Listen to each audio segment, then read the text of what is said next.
Welcome back to our luxurious digs here at League on Lock. Eric and Mark with you guys today, and fresh off a semi-final performance at Worlds, Cloud9 has got to be feeling pretty good heading into 2019. The main question for them, I think their starting five is set. You come back exactly with them, but the 7-man roster, there's no doubt they're going to be getting calls about some of these other players. So if Cloud9 wants to keep that rotation with Blabber and Svenskeren and Golden Glue going in 2019, they might have to talk to some people because they're going to get calls.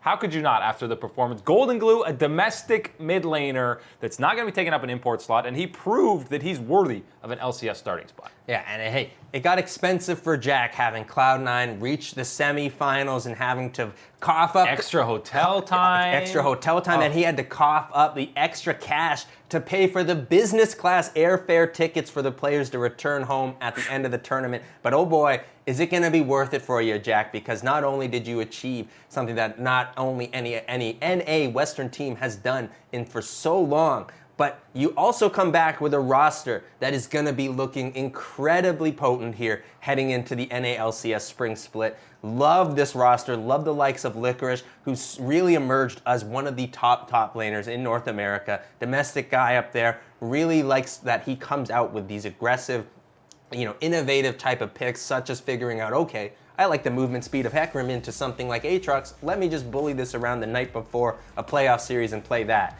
I really like what he does there. And again, we've talked about it many times on this show. The idea of this 7-man roster with Cloud9. I've got a feeling that Riot Games might be changing that rule about only having 6-man rosters heading into these international events. Because I think that Cloud9 has really shown them that, hey, you can operate with a bigger team roster here. You can make things even more interesting out on the Rift.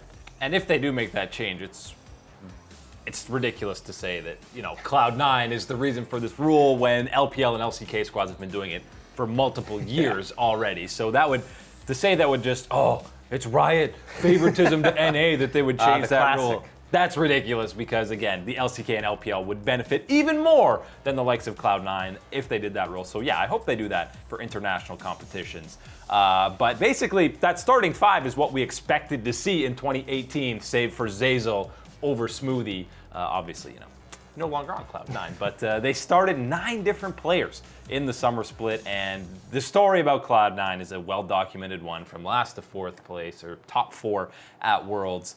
So really, they should come into 2019 and be performing as one of the top teams in NA, assuming they come back with the same starting 5, and I would be surprised if they made changes there. So the main question mark for that roster is not only Blabber and Golden Glue, but I bet you they're going to be getting some calls about Shiro in that top lane as well, because he was smurfing in the Academy League. Yeah, lots of great players on this C9 roster here that you can pick and choose from, and I think that's where it comes into play about being able to keep all these players on this roster and being able to utilize that ideal method of having these pairings of a jungler and a mid laner, or maybe a jungler and a top laner there, where you can swap them in and out, have a separate identity for each pairing of players here, is really something that Cloud9 is able to do that I don't know if any other NALCS team seems to be prepared to bring out onto the stage day in, day out, and I think that absolutely provides a level up on your opposition.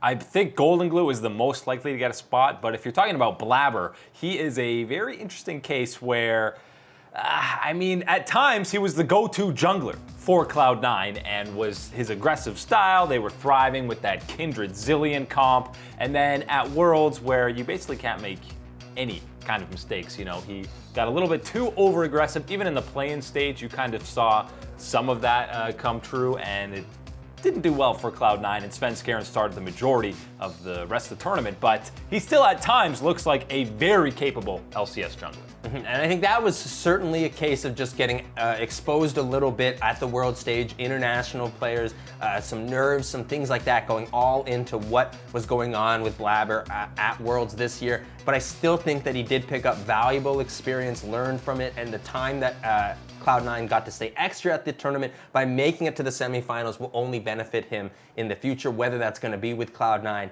or another LCS team. I think Blabber just needs a little bit more time, a little bit more training, and I think you can still see some of those pop-off plays happen for him. And if you're one of these guys that are part of the 7-man roster in Golden Glue or Blabber, maybe you consider, sure, I could probably go be a starter on a different squad, but do you really want to be on maybe a middle of the pack or lower end LCS squad? Or you can still get playing time likely on Cloud9, albeit not as much as a typical starter would, but you know it's a world-class organization, esports organization of the year, in fact, at the 2018 Esports Awards. Shout out because, we're very associated with them here. But, I mean, maybe you wanted to stick with Cloud9 and play on what should be a top-tier team. And it's important to remember here that Cloud9, seemingly more than any other organization in this past year, has fostered a complete family identity here with their team. Everyone seems to not only want to hang out and get along during their downtime, but it seems to help them during their times of scrims and whatnot when they're actually on and focusing about the games. So when you're talking about the likes of Blabber or Golden Glue, yeah, these guys might just want to stick around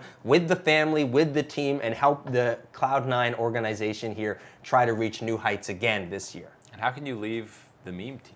I mean, we've seen throughout the entire year, Jack is the head meme overlord. I think it all runs down through him. Sneaky learned from the best, I think. Yeah, I mean, and why would you want to leave the Cloud9 household when you can be there and one day you walk in the door and Sneaky's greeting you and the next day it's Sneaky female meeting you, so you never know.